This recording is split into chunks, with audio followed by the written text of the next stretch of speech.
quels sont les 10 aliments qui sont extrêmement importants pour avoir un microbiome en bonne santé et qui vous feront perdre du poids, qui vous feront gagner en longévité et qui vous donneront de l'énergie. Voilà, je vous en donne 10 aujourd'hui des aliments qu'il faut privilégier. Certains ne sont pas très faciles à trouver, mais voilà, au moins vous aurez la liste des 10 aliments qui vont vous aider à perdre du poids rapidement et en plus faire du bien à votre microbiome, donc ajouter de la vie à vos années.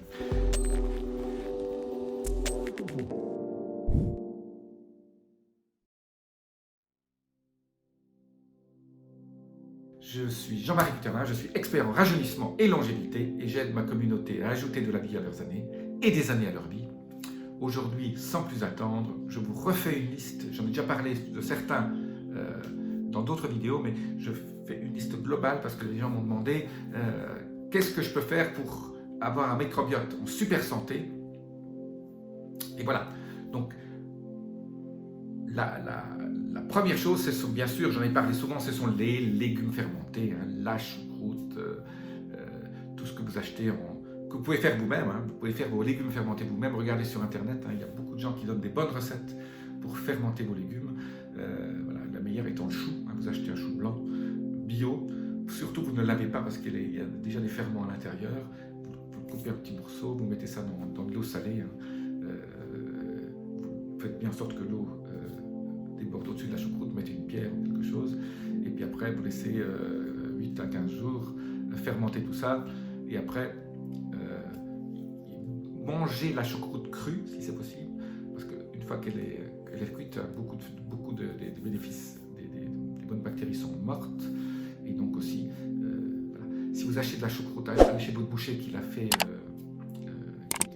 qui n'a pas pasteurisé, et je dis toujours, hein, avant de la cuire, pressez-la et buvez ce petit jus de choucroute. C'est absolument merveilleux pour votre microbiome. Il va vous dire merci, merci toute la journée.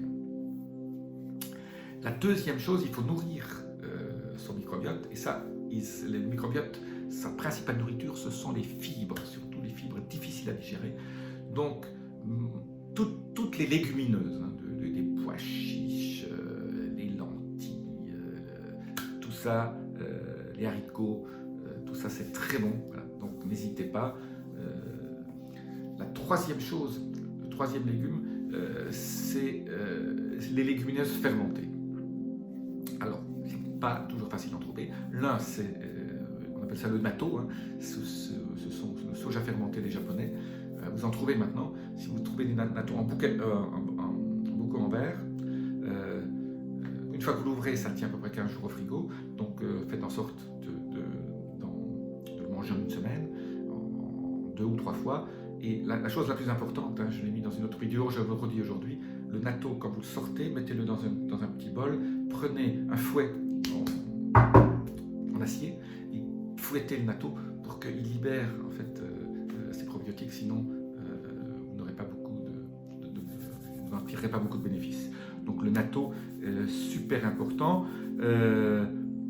Également dans les légumineuses fermentées, il existe maintenant, j'ai trouvé ça l'autre jour, je vous en mettrai une photo, j'ai trouvé des haricots fermentés à la japonaise avec du miso. Donc en fait, c'est un peu salé, mais c'est pas mal. De toute façon, le miso est toujours fermenté, je vais parler du miso dans un instant. Mais les légumineuses, maintenant vous trouvez des haricots fermentés. La première fois que je vois ça, c'est absolument génial. Le quatrième aliment qui est super, qui est surtout pour ceux qui veulent perdre du poids en plus, c'est le konjac. Le konjac, c'est une espèce de racine qui est surtout utilisée au Japon. On en fait du riz, hein, c'est une espèce de... c'est pas du riz, mais c'est un équivalent du riz, où on fait des pâtes.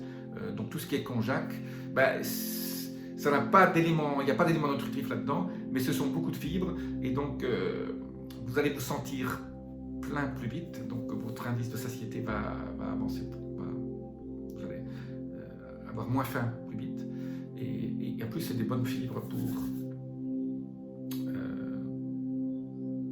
votre microbiome. En fait, le konjac, c'est 70% de fibres. C'est absolument génial. Le cinquième, ce sont les fruits rouges. Les fruits rouges, c'est absolument génial pour votre microbiote. Les fruits rouges, donc c'est en gros toujours, mais en saison, fruits rouges ou noirs, mûres, myrtilles, cassis, framboises, fraises. Voilà, en gros. Le cinquième, je sais plus, le cinquième ou sixième, c'est le yaourt de kéfir. Donc tout ce qui est à base de kéfir, qui est ce système de fermentation libanais. On fabrique aussi du lapné avec ça. Donc essayez de prendre des yaourts de chèvre ou de brebis, donc des petits animaux, parce que la partie facteurs de croissance sont beaucoup moins importants. Je ne suis pas favorable au lait de vache. Donc tout ce qui est kéfir, il existe aussi des kéfirs de fruits. Donc si vous trouvez des kéfirs de fruits, vous pouvez aussi se faire ça vous-même.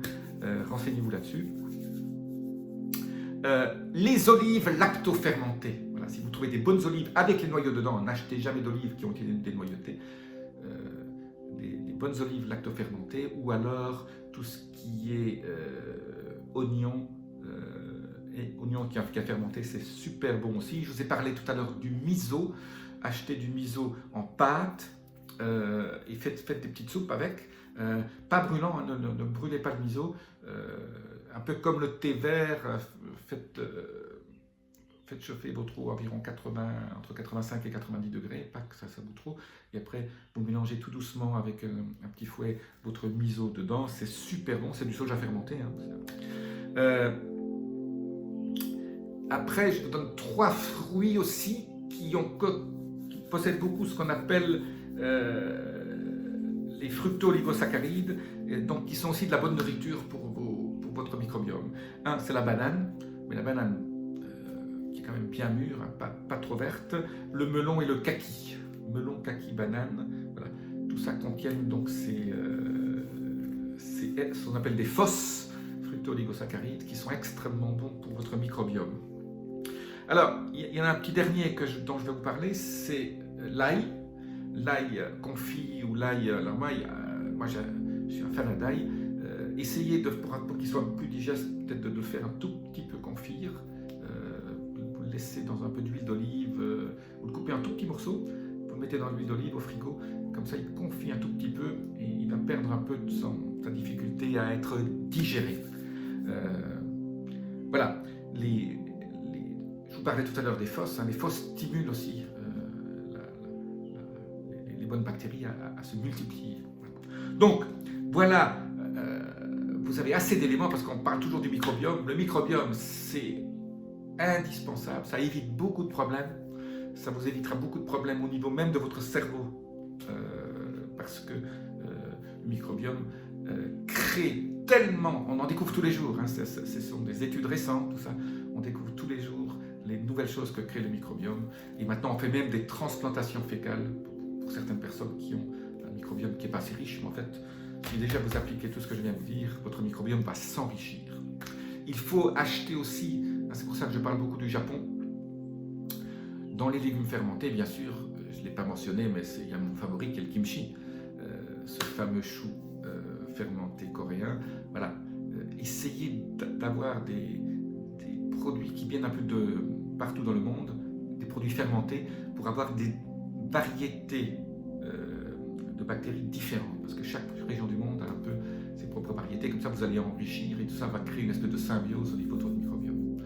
Voilà, je vous dis à très bientôt, laissez-moi vos commentaires, appuyez sur les petits boutons, namasté.